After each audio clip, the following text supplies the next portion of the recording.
go. We're gonna go upstairs there.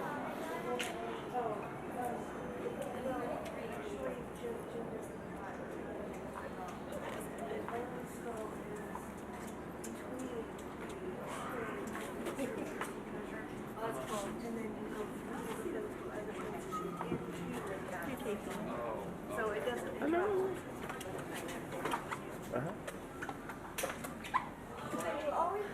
Stairs.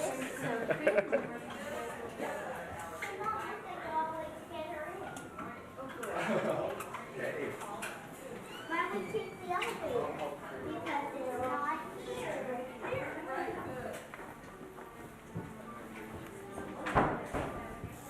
Yeah, no. Good morning. How are you? Good. Good morning. Good morning. Good morning. How are you? Good. Good. Good morning. Good morning. How are you? Good, thank you. Come on in. Good morning. How are you? Good.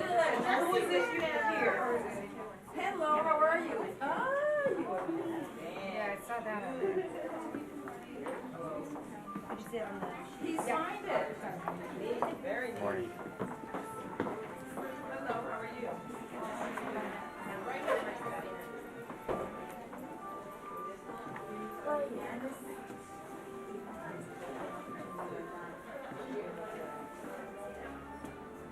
Yeah, normal. Get over here, honey. So, honey. Huh? What? I wanted to get a picture of the by the sweet girls. I think I'll notice if one is gone.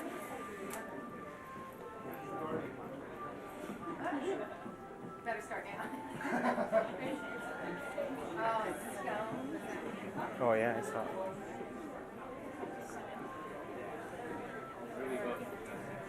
Excuse me?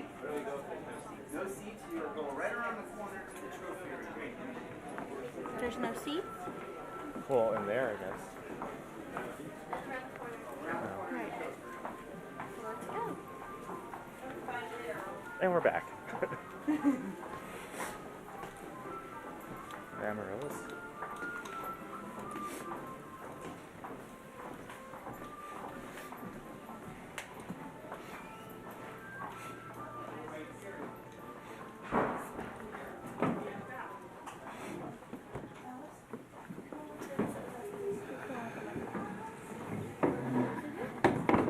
Okay, I'm gonna sit towards the back over here.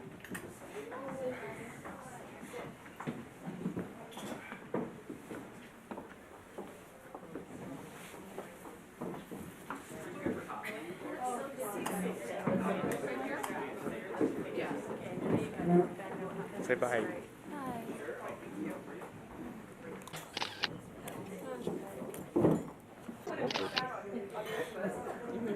Vulture.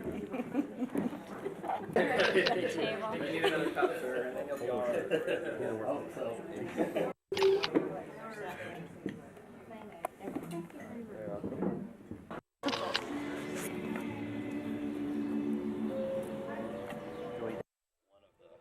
One of the great cast members that we've had at the very dawn of this theme park, and it's some of the contributions she has made will be enjoyed for years and years and years. So please help me in welcoming Maggie. Maggie was formerly the Senior Vice President of Creative Administration for the Walt Disney Imagineering.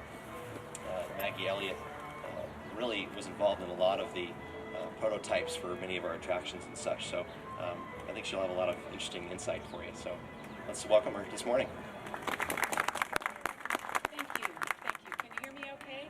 We've been playing because the speaker's behind me, and I wanted to be a little closer because they had me way up high, and that was uncomfortable. So if it starts to get funny, just raise your hand. I'd like to make this as interactive as we can, so if you have questions, just raise your hand, and hopefully I can hear you with all the area sound, and we can have a little dialogue going. I know we just have a half hour, so if I start going too fast, again, just give me a high sign here. I'm Maggie Irvine Elliot. I'm called the In-Betweener, and that's because I didn't actually work with Walt directly. I was just a kid. But my father did. His name is Dick Irvine.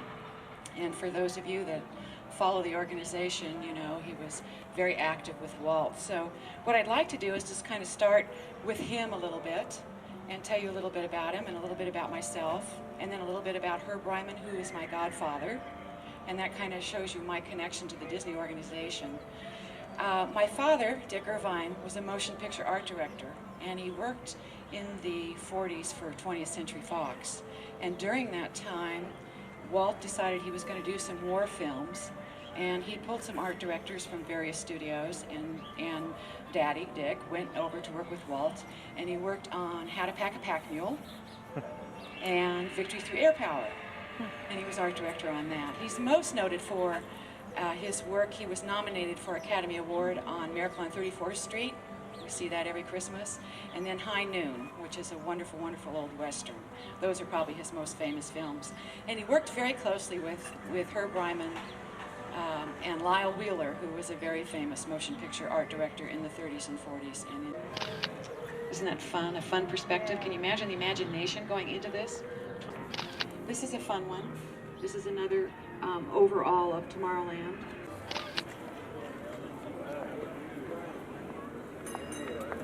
For you right now, this gentleman began his career with Disney 1 month before Disneyland opened in 1955. Over the years, he's been the creative leader behind many projects, such as our own Disney's California Adventure, Disney Tokyo Sea, and the upcoming Disneyland Hong Kong. He is also currently the president of the Ryman program for young artists, which is wonderful. And just recently, at Walt's 100th birthday celebration in Walt Disney World, he was named a Disney legend. We've got the vice chairman and principal creative executive of Walt Disney Imagineering, Mr. Marty Sklar. Yay. Thanks, Dave. It's a pleasure being here with you. Sorry we had a battery change here, so it took us a couple of minutes to get straightened out. First of all, it's a treat being here in this spot, which is one of my favorites in Disneyland. The first summer Disneyland was open, that office that is now a tour guide center to the left of City Hall, that was my office. And I had a lot of fun. One day I forgot to lock the door, and people started coming in and asking me questions. It turned out to be great, and after that I never locked my door because I wanted to find out what people wanted to know. And then I started going out to the ticket windows and listening to what people were asking. And it was kind of interesting because what they would say was, I want to go on the Jungle Cruise, and I want to go on the Rocket to the Moon, and I want to go on the Mark Twain, but I don't want to go on any of the rides. So we had to really think about this, and it turned out that we figured out that rides meant what was existing in the amusement park business. The shoot-the-shoots and the thrill rides and all the iron stuff. And people, because Walt had sold the idea so strongly on television, people knew that Disneyland's rides were different. So we invented a whole new language, and for about 20 years I was successful in striking the word rides out of the vocabulary. And we talked about adventures and experiences and all of those things that Disneyland really is. And it made a big difference because that's what everybody was looking for, and understood that Disneyland was different and is different. And of course, this is a pretty special place with the dedication plaque here, and Walt wanting to tell so many stories about America. And by the way, if you haven't seen our new Lincoln show, it's really terrific. Paul Pressler said to me one day, I wish we could find a new way to tell history, and so I got Tom Fitzgerald and Steve Spiegel and several other people on my staff, and I said, let's figure out this. And Herbie said, I don't know what to draw, and Walt said, I'll tell you what to draw. George Whitney, who was an advisor, he pencil, like this one by Sam McKim. Movies, and this was one of the Dale sketches.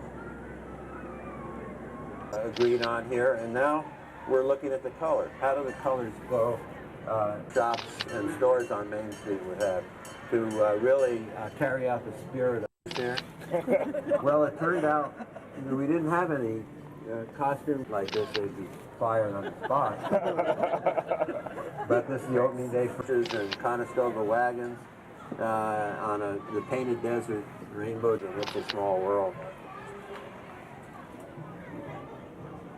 And of Disney animation, and you should get it. It's really a fabulous book, and it's a black and white little doodle that Mary did, and in fact.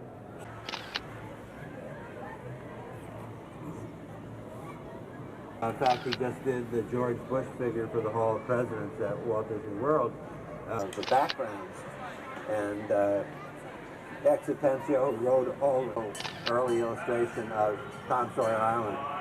And by the way, we're doing typical of the kind of work that Dorothea did, watercolor drawings like this.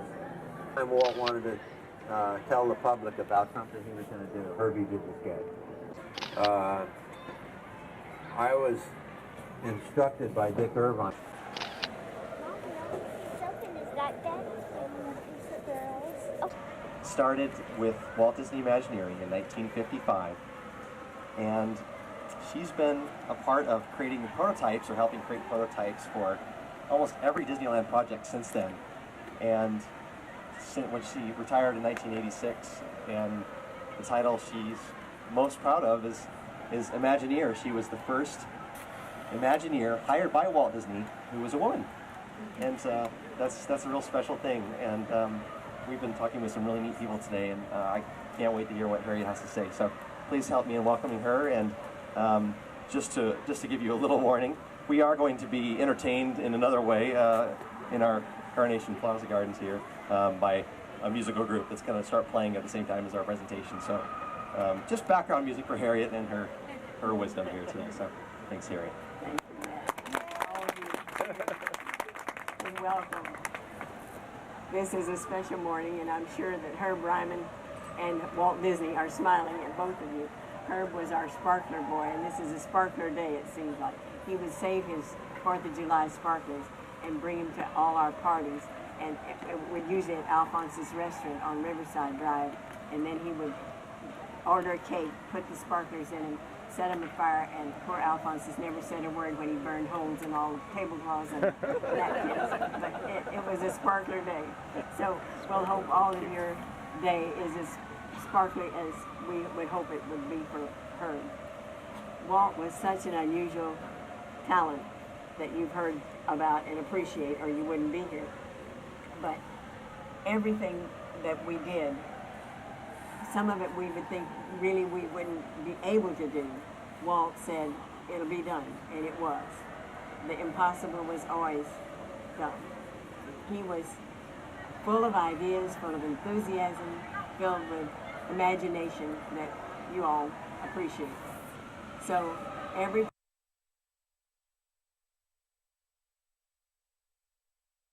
I'm delighted, of course we wouldn't be, but I was in Egypt, I guess, when they gave us